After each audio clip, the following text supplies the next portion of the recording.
Auzubillahiminash-shaytanir-rajeem. Bismillahir-rahmanir-rahim. Assalamu alaikum, ladies and gentlemen, and thank you very much for tuning into PTV World. You're definitely watching World this morning's special transmission on Yom Istasal. I happen to be Shahzad Hasan Khan, and with me, I'm lucky to have been joined by my very well-learned colleague who happens to be Miss Haja Sati. Haja, very assalamu alaikum to you too. Thank you so much. Walaikum assalam. So Shahzad, today is Yom Istasal, and we also pray and we keep in memory our Kashmiri brethren, because they are fighting a very oppressive force and a very disproportionate force, because they are armed with the latest weaponry and whatnot, but Kashmiris on the other hand, they are just unarmed civilians, and they're not very well adept with the methods of the warfare and whatnot. So we stand with them, with the Kashmiris, and we hope and we wish and pray that they are able to overcome such a a cunning adversary when it comes to Exactly. India. And in addition to that, I think we really need to kind of pinpoint and highlight how the Modi fascist government is actually kind of making sure that from 700,000 troops to 10,000 troops, and that to within Indian illegally occupied Jammu and Kashmir. But that's not it. Ladies and gentlemen, we really need to understand the very core of it. We really need to understand how problematic the issue is for the people living in Indian illegally occupied Jammu and Kashmir. And it's because of the fact that if we go back in time, 5th of August 2019, where they abrogated the Article 370 and 35A within the Constitution as well, and not just that, dismaying the United Nations resolutions too as well. I think that the world obviously has been playing a role, but we as Pakistanis making sure that we are going to stand with our Kashmiri brethren, I think it's utmost important. Not just that, obviously while sitting over here and while talking about it makes us feel that, what kind of difficult life they might be having, what kind of miserable life they might be having, just because of the fact that the Modi fascist government is actually kind of propagating this very agenda as well, and not just in Indian illegally occupied Jammu and Kashmir. It is even popular amongst within the India as well, where they kind of do evil things with all of those Muslims within the country too as well. Imagine from 2019, I still remember one of my friend called me, and he was in England back then as well. And he said that my father, because he lived in Indian illegally occupied Jammu and Kashmir, and called me and said that, this amount is being transferred to your account, and we request you to please never come back to the Indian illegally occupied Jammu and Kashmir. Which is why now, ladies and gentlemen, Kashmiris on both sides of the line of control and all over the world are observing Yom Istasal today to register their protest against Narendra Modi-led fascist Indian government's illegal action taken on this day in 2019. The Modi regime, in gross violation of the United Nations resolution and international law, scrapped Articles 370 and 35A of the Indian Constitution that granted special autonomous status to Indian illegally occupied Jammu and Kashmir and imposed military siege in the territory on 5th August 2019. All parties Hurriyat Conference has called for complete shutdown today to mark it as a black day. Illegally detained APHC chairman Masarrat Alam Butt, in a message from an Indian jail, said that August 5, 2019 is one of the blackest days in Indian illegally occupied Jammu and Kashmir. He said the purpose of observing the day as Yom Istasal-e-Kashmir is to sensitize the international community about New Delhi's brutal repression being carried out by its more than 1 million occupation troops in the territory, as mentioned earlier too as well. Imagine that, in a place where they might not even have a population more than 3 or 4 million as well, where the troops, ladies and gentlemen, is over 1 million. Imagine the way their life might be. Imagine the blackouts they go through. It is actually the biggest digital apartheid, not just the digital apartheid, but it is the biggest jail there, because, they're not allowed to go outside of that. And not just that, so Modi is making sure that every ounce of their Muslim identity is being erased. So in the recent past, what they've started is they have started encouraging the yatras there in the Kashmir, right? And Kashmir is a very Muslim territory when it comes to that. Their language is Urdu. They have a lot of Sufi shrines there. So, they are saying that, actually this goddess had this, she used to roam this valley. And so there's a lot of yatras going there. So actually that yatra is being militarized when it comes to that. Their identity is being erased. Their language is being erased. They're not allowed to wear their own dress, which is fair in the Kashmir. And this is really brutal. And Kashmiris are talking about the human rights, and the matter of the fact is that, you know, no one in the global arena is listening to their plight, you know, especially considering the fact that United Nations, the biggest tenet is the human rights, right? It was based on that, but no one is listening, and this is really, I mean, hard to see, and especially we have a very famous activist, and she also happens to be the wife of the APHC leader there, Mrs. Mashal Malik, and she came over, and you know, she said that my daughter grew up without her father, and I said, okay, what a biggest, such a hard parenting to do, because you know, whenever her daughter is asking her, where's my father, I don't think so she had, you know, I mean, of course he's fighting a very bigger force there, and he's fighting for a bigger purpose out there, but you know, when the father is not allowed to see their family, it's the biggest injustice in the world. And not just that, I think the tyranny is that, you know, they have actually sentenced him for life too as well. We're talking about Mr. Yasin Malik, and we really need to put in a comparison over here for people living in Azad Jammu and Kashmir, where how they will be celebrating this August with because the Kashmir Premier League Season 2 will be taking place. They have their freedom, they have the right to do whatever, and you know, the right to self-determination, I think is of the utmost importance as well. We have a small report to share with all our viewers in 46 different countries. Go ahead, take a look. We have somebody who we really want to discuss with whether what's the condition as of now, and do you think that in days it's going to get better? Right.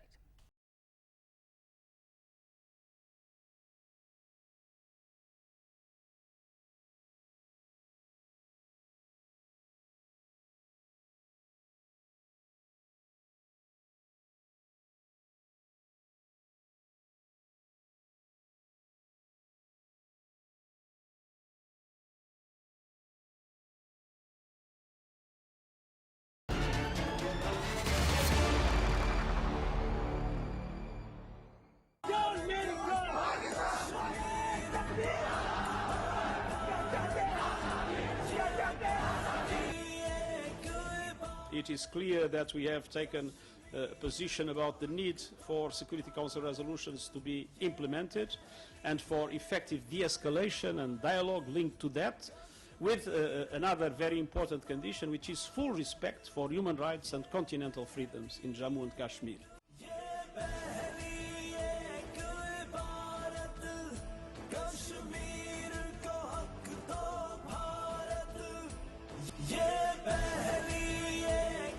For 70 years we have fought the battle, and today we are supposed to be the culprits. The Article 370 or 35A guaranteeing the special status of the state was granted by Government of India. How we've been made from a state into a union territory? Are they going to divide people's hearts also? Our politics will continue to fight. What worries me is that what must be the ordinary man going through?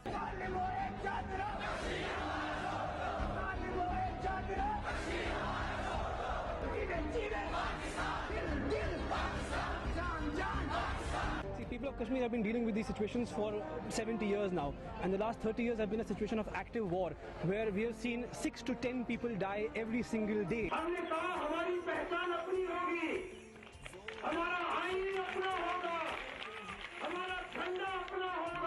Basically a constitutional coup. This is an attack on the constitution. It was an important symbol for the Kashmiri people. It is a symbol that they were unique. They're the only state where the Muslims are a majority. So that symbol has been taken down, and I think that is something which is going to be a bit of a psychological shock. Under the International Covenant on Civil and Political Rights, which India has ratified, the right to freedom of opinion and expression includes the freedom to seek, receive, and impart information. The fact that hardly any information at all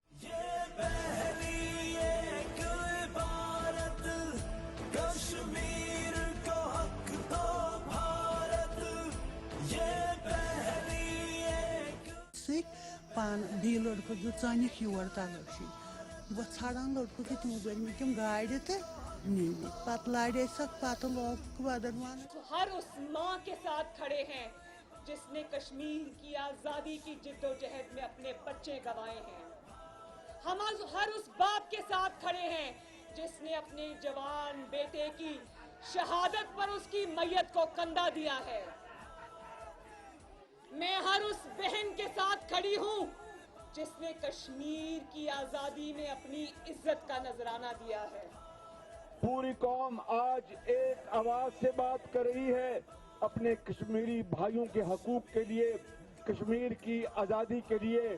Kashmir बनेगा Pakistan.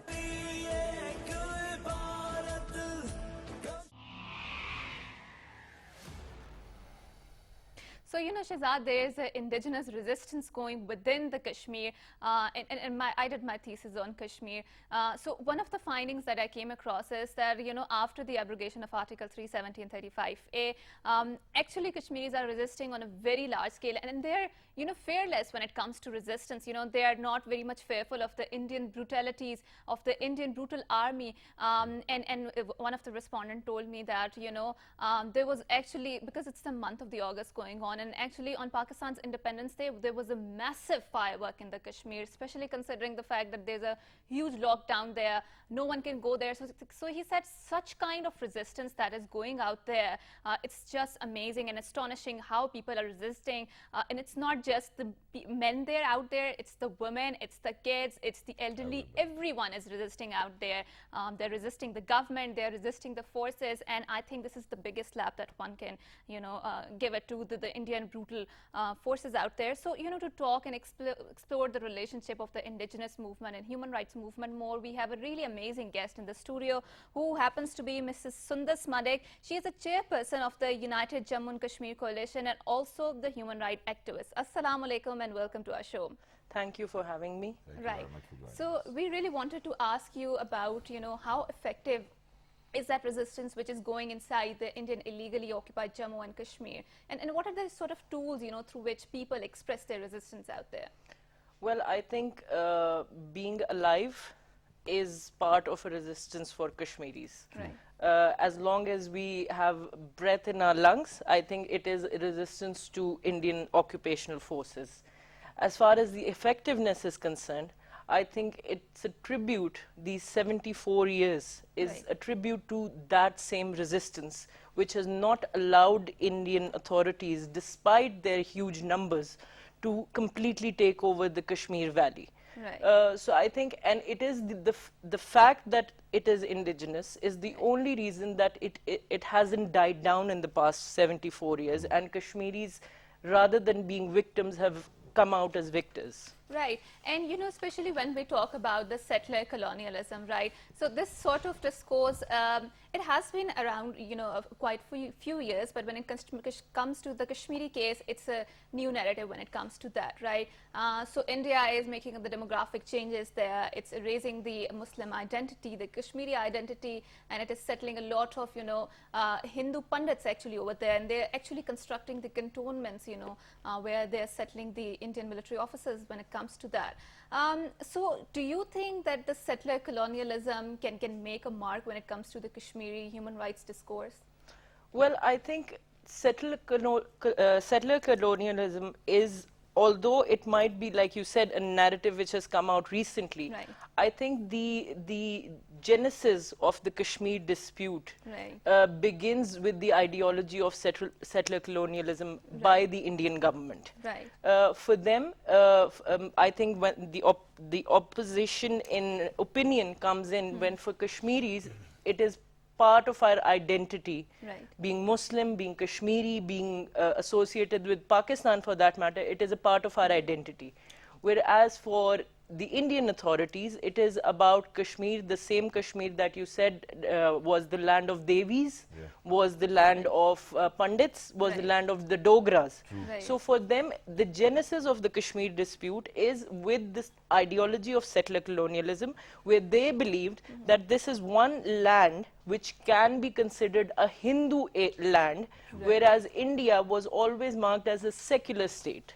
Right. So in order to achieve that Hindu territory, Kashmir was always their ideal choice. So obviously, you know, they're making sure to kind of impose that Hindutva mindset, which we have seen prevailing under the Modi's fascist government too as well. But in, you know, carrying Haja's word forward too as well, you know, changing the demographics of that very particular conflict zone, number one, changing the domicile laws.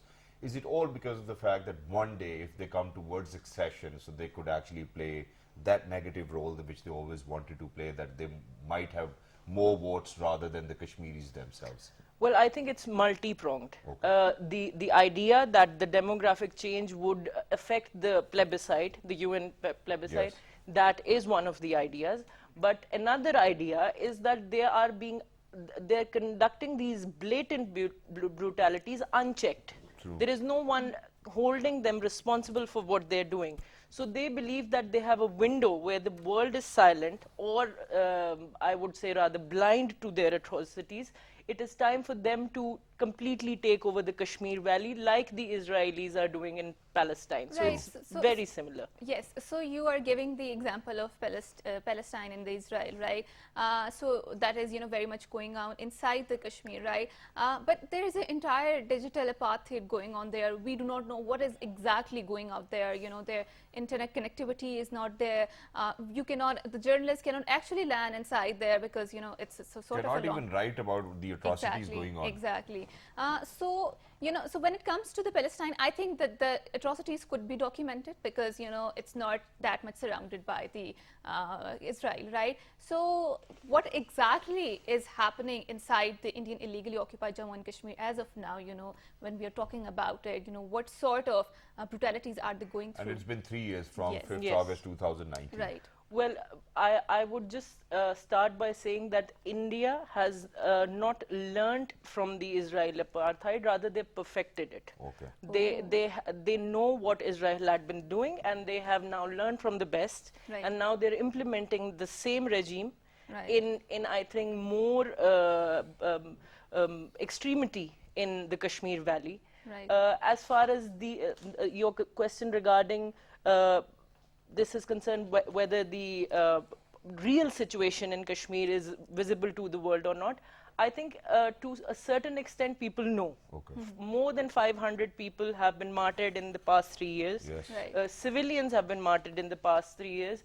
Just recently, this month, I think we have lost around more than a dozen civilians. So as far as the Kashmir reality is concerned, every single person who's being occupied, who's being subjugated, who's being tortured, says the story of Kashmir. Masarat Right. Alam Bhatt has a very famous quote, and I'd like to quote here. Someone asked him once, who is he? And he said, I am Kashmir. Right. Whatever is being done to a Kashmiri is being done to Kashmir. Yes. Being led by a man who is the longest serving prisoner in Asia. That shows you the power that the Kashmiri people have as far as political discourse is concerned, that their leader is someone who's subjugated. So I think it is very apparent, but I think one aspect the world is missing out is that the Kashmir dispute is not only harming the people of Kashmir. Right. The stability of the South Asian region will never reach its completion until and unless the Kashmir issue is resolved. And South Asia is where I think a lot of flashpoints exist, and I think this issue needs to be resolved as soon as possible. Exactly, and that's true, and we truly 100% agree to that as well, and it's a valid point which you've highlighted, and I'm glad that you've actually spoken about it as well. But when we talk about people living in, our brothers and sisters living inside Indian illegally occupied Jammu and Kashmir, and they struggle towards freedom or self-determination, it's been, we go back in time, we see that, for the last 74 years, that's how things have been, may it be the United Nations, may it be anyone, may it be the world. And I'm not going to go down to which we have discussed already. How do you think that we can connect that in ways that we share stories of the people of Indian illegally occupied Jammu and Kashmir from 5th August 2019, because it has been a blackout. It is a siege there for all of us as well. How do you think that all individuals can play their role, play their part in making sure that their voices are being heard and concerns are being raised? Well, I think the first step is realizing that, like I've said it many times before, an attack on Kashmir's sovereignty is an attack on Pakistan's sovereignty. True.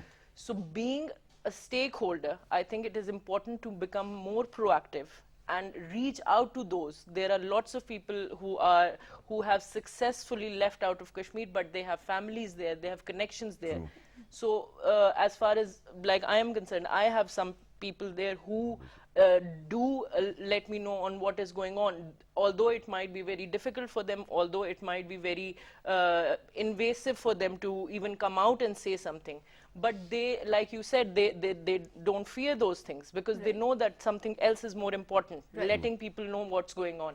And I think it is important that every single Pakistani becomes a representative, becomes an ambassador for the people of Kashmir, and understand that it is a war of identities. It is not territorial for the people of Kashmir. It is about being Muslim, being associated with Pakistan, and whether it started out that way or not, India surely has their occupation, their illegal occupation, surely has turned things that way. And you know, at the same time, speaking about the intent of the Kashmiri brethren living inside the Indian illegally occupied Jammu and Kashmir, it's because of the fact that from here, you know, since I mentioned about Kashmir Premier League taking place over there, giving fair opportunities to the youngsters of the Azad Jammu Kashmir, you know, you go to Rawalakot, you go to Bagh, you go to Mirpur, Muzaffarabad, and you see that you get to enjoy. So once we speak about people living in Azad Jammu and Kashmir, there might be a fair comparison drawn by the people living inside Indian illegally occupied Jammu and Kashmir. And then the intent obviously comes as well when we talk about how Kashmir banega Pakistan. So how do they actually feel, you know, while they draw that comparison, that life just across the border on the other side in the Azad Jammu Kashmir is so different, and the life which is filled up with tyranny and all of these atrocities by the fascist government of Modi regime as well. So how do you put things in that way? I think the best juxtaposition is comparing close to 1 million occupational forces to a mere 30 or 40,000 administrative forces in Pakistan, administered Kashmir or Azad Kashmir. So administration versus occupation, these are, I think, the most important issues that the Kashmiri people see. And as far as the people of AJK are concerned, of course, there are lots of people there who are as affected by what is going on in Kashmir because they are not certain about their future. Because when it comes to Kashmir, whether it is occupied or whether it is Azad Kashmir, they both might end up with the same fate if the issue is not resolved as soon as possible. True. So I think intervention, as far as the Kashmir issue is concerned, is a necessity and I think a responsibility of I think the propagators of, I would say, peace and human rights. And when you say, very sorry, but when you say intervention, would you recommend sitting down on a table? Would you recommend forceful intervention? You know, so they're obviously very different types of interventions. I think intervention as far as curtailing the mass murder, the torture, the illegal detention brutality is concerned, I think that needs some aggressive diplomacy.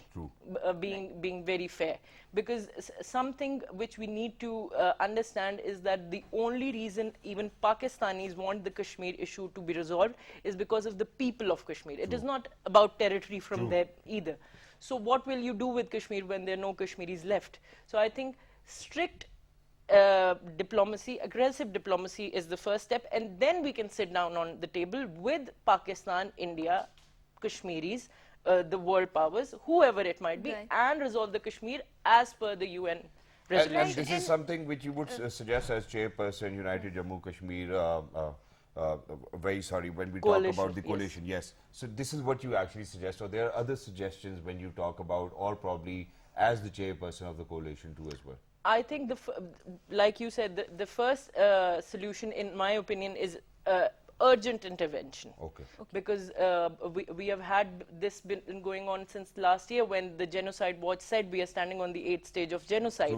So I think before we need to preempt the genocide, and before something happens, something which we might not be able to take back, we need to stop things where they are and understand that right now it has become an issue of war crimes and human rights violations. Stop that first, and then we'll resolve the territorial dispute that might be between India and Pakistan. Okay. Even if it is. Yes. Yes. So in the past we have seen that there were lots of attempts, to resolve, but the issue still lingers on somehow. And as I was doing my research, so I came across that there were a lot of methods of resistance. For example, when there was a lockdown, so a lot of people would actually go and walk outside because there was their method of showing that we are resisting the occupation forces and we are not afraid of you, whatever you say. So or maybe sending the calendars, and that calendars was actually emblematic of the protests which they are doing against the Indian occupation forces. So I want you to comment more on the repertoire of the resistant tools that they actually have when it comes to Kashmir, because resistance is not, men are not just resisting, women are also resisting, kids are resisting, elderly are resisting. So these are the group, that we do not actually, sort of a marginalized group, right? They're also resisting that. So your comments on that. Well, like I said before, living is the greatest form of resistance for Kashmiris. Right. Other than that, I think journalists who have been through hell and back in order to get the right information to the right people, I think that is a form of resistance. As far as some youngsters are concerned, they go and paste up posters all around the city supporting Pakistan. Last 14th of August, 14th before that or before that, we always see Pakistani flag being hoisted somewhere. That's true. Whenever the Indian flag is hoisted in Lal Chowk, I think it takes about 45 minutes, despite all the security measures, for a Kashmiri to go and bring that down. That is a form of resistance. So I think there was a joke that said Kashmir's national sport is now stone pelting. That is resistance. I mean, every form of resistance that they have, they don't have weapons like the Indian forces do. But I think every single human being residing in Kashmir, from daughters like Asiya Andarabi to sons of Kashmir like Yasin Malik and Masarrat Alam Bhatt, they're all part of the Kashmir resistance, and I think it shall, I don't see it dying down anytime. And that's exactly how it has been for the last 74 years as well. But thank you very much, Ms. Sundar, for being with us. It was lovely to be in conversation with you. And the recommendations and suggestions you made were on point too as well. And ladies and gentlemen, whoever is out there watching us as of now in 46 different countries, that's how it has been and that's how it will be in days to come, inshallah, because we over here are not going to stand down. The people inside the Indian illegally occupied Jammu and Kashmir every single day give us the reason to not to stand down as well, where we spoke about the resistance too as well. I think all we need to do is, where Ms. Sundar said that we really need to intervene, then kind of sit down, or probably, we really need to kind of do things the way where it needs to kind of stop all of these atrocities within the Indian illegally occupied Jammu and Kashmir, and it is the need of the hour. They have been staying strong, they've made us strong too as well, and just like Ms. Sundar said, that every year round, we will certainly see how Pakistani flags are being hoisted and how Indian flags are being burned down, no matter how many troops are around there as well. With that, we're actually heading out towards a short break. Don't go where, we will be right back. Thank you.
Welcome back. And earlier on we were talking about how Kashmiris, they are fighting a very oppressive force, and there are actually a lot of people who are doing work for the Kashmiri cause. So serving community has been one of the very oldest idea on the earth, because that this is the greater purpose that some people fight for, and they live for that. So it's not just that. So a lot of other people who are serving the community, and a lot of people say that serving community is actually the debt that you pay of living on the earth when it comes to that. And I always say that especially we are living in a very materialistic sort of world, where we are feeding a lot of junk food, and we're watching a lot of Netflix when it comes to that, and that points out that we are actually missing a meaningful purpose in our lives. But actually there Service above self, probably. Yes. So actually there are a lot of communities, Shehzad, especially when it comes to the globe, which are serving the humanity, which is serving the community. And what such community is the Rotary Club. Have you heard the name, Shehzad? Yes, I have obviously heard the name. So Shehzad was telling me about the perks associated with the community. It's very prestigious. It's a very prestigious club. There's a population of 1.4 million neighbors, friends who work together, who make sure that they live with this motto of service before self as well. And I think which is why we're very lucky that we've actually been joined by somebody who happens to be I mean, I think he was one of the youngest members of the Rotary Club too as well, but they're how they're shaping communities for the better future of that particular community, or wherever they touch or wherever they go, they make sure that there is going to be a positive impact as well.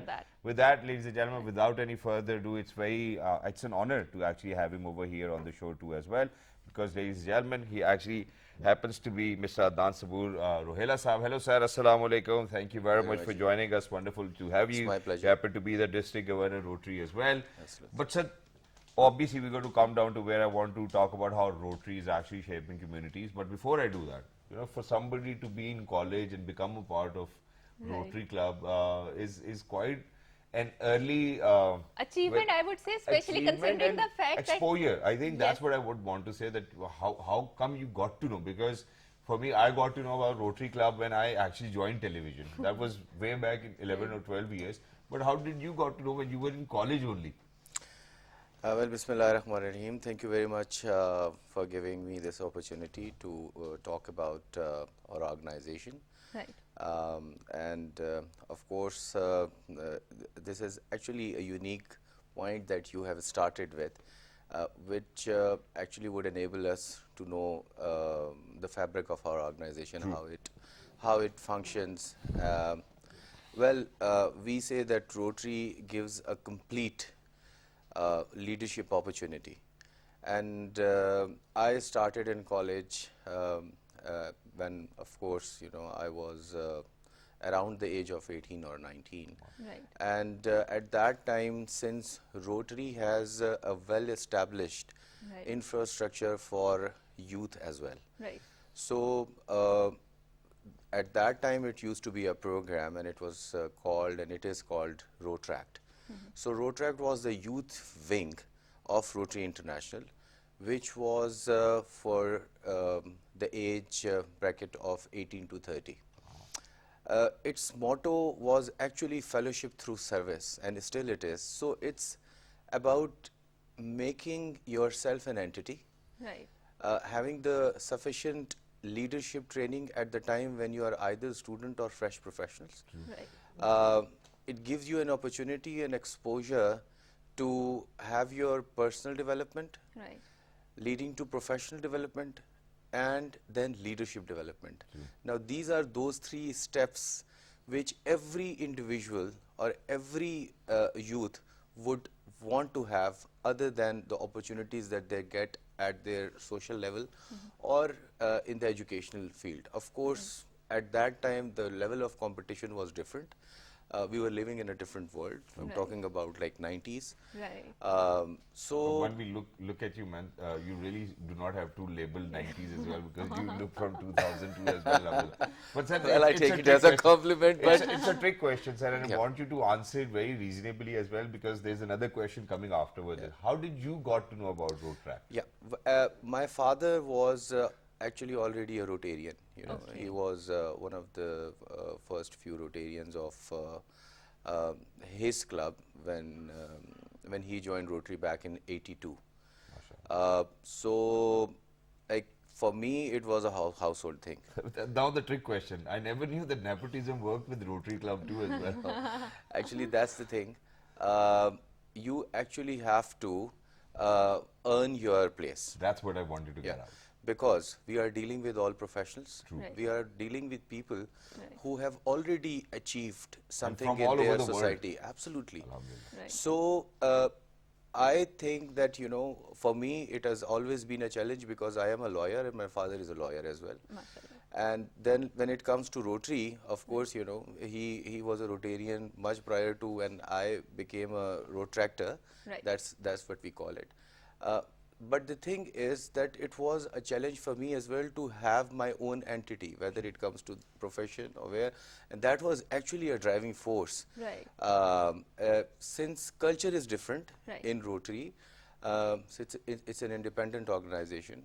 So unless and until you prove your mettle, you cannot actually come to the forefront. So what does it take to be actually inside this club, you know? So if someone who doesn't know about it, you know, what do you have to say about it? Prerequisites. Yeah, actually the thing is that there is also a unique way of joining Rotary or Rotract. It's not by application, but it's by invitation. All right. Okay. So we choose who is good for the organization. Okay. Because it's an international service organization. Okay. And when it comes to international service organization, each and every member is a donor. Okay. We do not take donations as such, and you know, then Even for your meetups, take you our have to projects. donate, right? But whoever is a member is a donor. Okay. And then we have to have that mentality that we need to, and we want to help the society and community. Whatever, it started in 1905. Okay. So we are in the 117th year Right. of this organization came into being. And giving service. So, and in more than 200 countries. So something which is so established, having such a strong Right. infrastructure around the globe, Right. having presence everywhere, every nook and corner, every community. So we believe in people who belong to the community. So, because, sorry. That means that, you know, only rich people can apply, those who can donate. That's an elitist sort of a club. Well, see, I think it would be a bit harsh if we say that only rich people can Unjust, apply, yes. because what we believe is that contribution is not only in terms of money or finance. You can contribute your expertise, you can contribute your time, you can coordinate, you can just become a bridge, and that's your contribution. Right. So there are loads of ways. So we are very generous, we are very open-minded organization, and we believe that anybody who has the will to serve the community within the framework of Rotary, we have. So now, sir, since we only left with 6 or 7 minutes, so I actually would want to ask you that how do you think that you're making communities better? How are you providing those services in 200 different countries? How do you think in terms of when we talk about an area which is disputed probably or a conflict zone, how does a Rotary member or the team of Rotary Club would actually kind of participate and make sure that they go to ease down all of those hardships people are facing? All right. Actually, all of our members belong to the particular communities that we work along. So nobody knows actually the peculiarities of a particular community more than the person who is living there. We have a process of need assessment. We do not do something which is not required, because that amounts to wastage of resources and time. So first, whatever project we do our need assessment. And according to that need assessment, what is required? What is it that you, because we believe, and it's our experience as well, that something which is really required somewhere in one community is not at all, it's just useless somewhere else. So the first thing is that we believe in need assessment, and then we execute it through our own members. Our own members monitor it, we connect to the community, and we believe in making leaders in community. That's something which I'm going to agree to, because I have a lot of elderly people in my family who happen to be members of Rotary Club as well. But there's one more thing, sir, and it is questionable too as well, and you can certainly kind of clear all of those ambiguities in our minds too as well. Now the question is, for example, you just mentioned that the Rotary Club has existed for more than 117 years, alhamdulillah, in more than 200 countries. But when we now look at the world, we do see a lot of problems, the uprise of all of these issues, people not liking other communities, there's a lot of inequality, there's a lot of problems. If we kind of start to speak about that, the time would be taken away as well. How do you think that those 117 years have been impactful if we talk about the Rotary Club in terms of providing service to the people, because that's what the motto is? And specifically in Pakistan, what sort of community development? Absolutely yes. It's not going to be absolutely not, but it's absolutely yes. Yeah. As we say that 117 years and still growing and working, and we believe in change. Okay. We believe in changing our mindset, changing our ways with changes. So every day, every other year, we do just change our ways, how to execute that thing. When you talk about the fact that there is so much of variation, we believe in a culture which is non-religious, which is not based on any bias, which is on the basis of race, culture, or because we are already serving in so many communities. For that, we have our first Rotary International president right now. She's a woman, and she is the first woman Rotary International president. And in fact, nowadays she's here in Pakistan. As far as Pakistan is concerned, the biggest achievement that I can project is eradication of polio. Okay. Rotary Club is 100% sponsoring and financing eradication of polio efforts in Pakistan, along with government of Pakistan. And this year we have contributed $285 million. We were polio free for 15 months. But unfortunately in Waziristan, for its own peculiar reasons, there is only one area which is causing new cases to be reported. But we are just done with polio, and it was Rotary's initiative which started in 1988 to eradicate. Popped up in US recently as well.